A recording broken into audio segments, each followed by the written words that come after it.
presidential hopeful Tom Steyer is making the case that representing the Democratic Party means taking climate change seriously. He took to Twitter saying, in part, "I've been calling on Democratic candidates to stop using private planes. Fellow Democrats, it's time to start treating climate change like the crisis it is." Joining us to expand on this to discuss Steyer's run is Patrice Snow. She's the press secretary for the Steyer campaign. Patrice, thank you so much for coming on the show. We are very glad to have you, Patrice. Yeah, welcome. Absolutely. I mean, I think one of the things, we just had a morning consult call, literally broke this morning. It shows that your campaign is beating Elizabeth Warren campaign in the early states, number 3. What do you owe that to? Because, I mean, I think rightfully so, a lot of it can be said that you essentially bought a lot of that support, but there is a message undergirding some of that money. What is that message to you?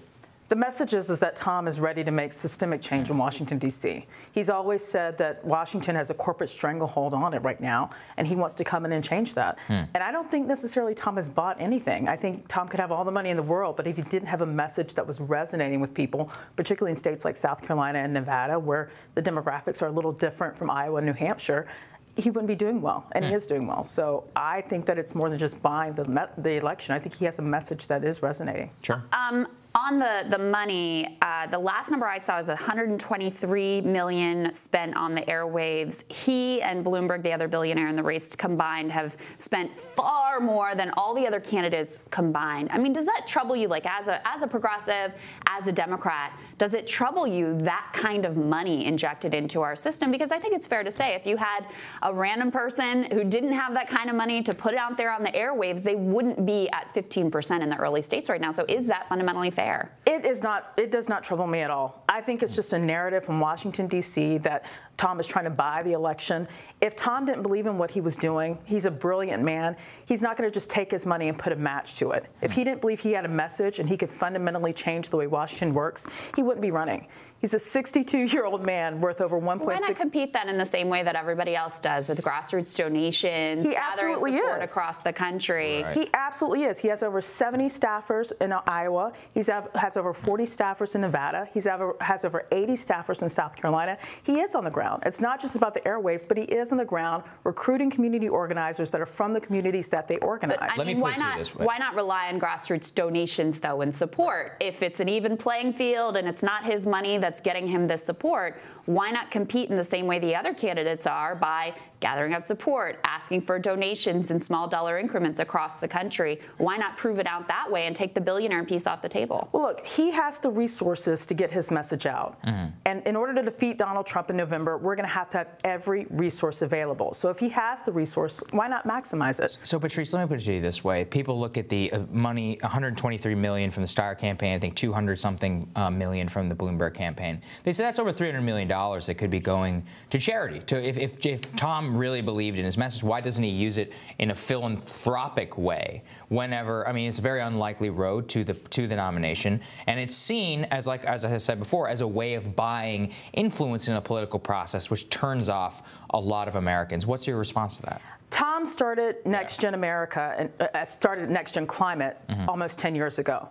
Tom started Need to Impeach, an advocacy group trying to get rid of Donald Trump almost 2 years ago. Yeah. So he's been using his money in a philanthropic way for advocacy before he decided to run for president. And the only reason he decided to get into the presidency and the race late is because no one was talking about the issues that he wanted to be talked about.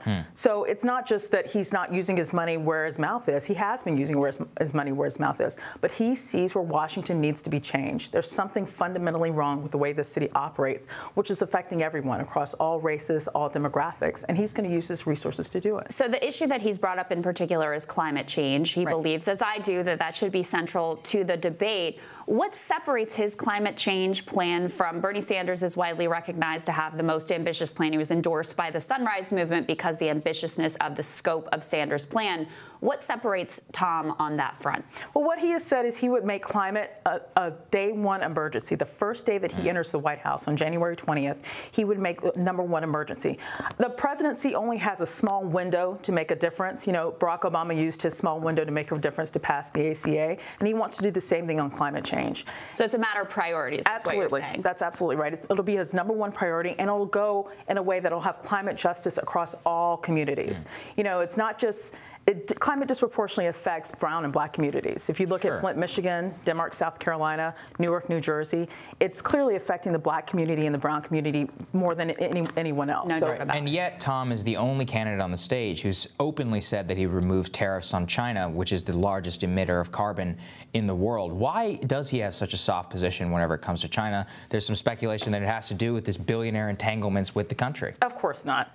That's absolutely not true. He knows that China, as much as we don't like China, they're going to have to be a frenemy. We're going to have to work together in order to solve the climate crisis. So it's not just a matter of his personal investments. In fact, his personal investments aren't even a factor if you talk to him, which hopefully you'll have an opportunity We'd love to. We'd love it. Yeah. But it's not just a matter of his personal investments at all. He knows that in order to solve the climate crisis, the United States is going to have to lead on it, but we're going to have to work with China. They're going to have to be a partner. You can work with somebody, but I mean, shouldn't they have to pay a price for emitting the most carbon, in the entire globe? Like, again, look, I listen to you guys all day. Everything is about existential threat, existential threat. I'm looking at the world's largest emitter of carbon, which is fueled by the Chinese economy, and you have huge tariffs that we have on their country. And why are those tariffs at not least being considered as a way in order to look at it as combating climate change?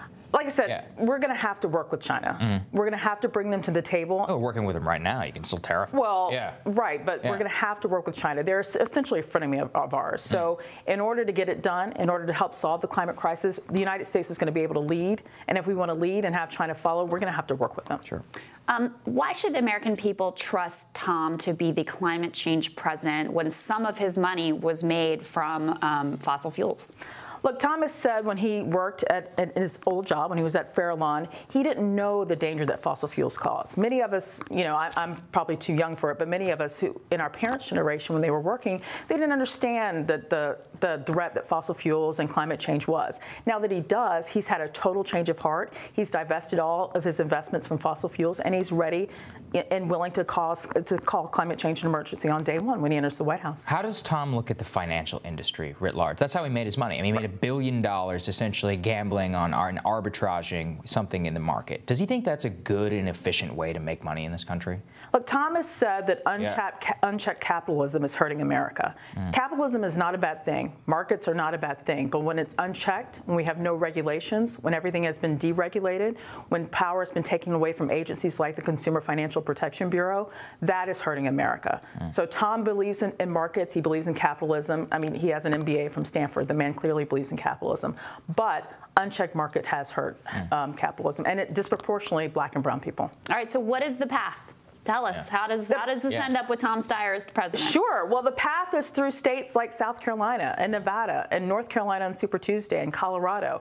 It's about getting our organizers out there in the communities that they organize and not necessarily going to those white voters, but going to folks of color, folks that President Obama spoke to. Patrice, the two candidates who have the most support among people of color and seem to be the top two in the race right now are Joe Biden and Bernie Sanders.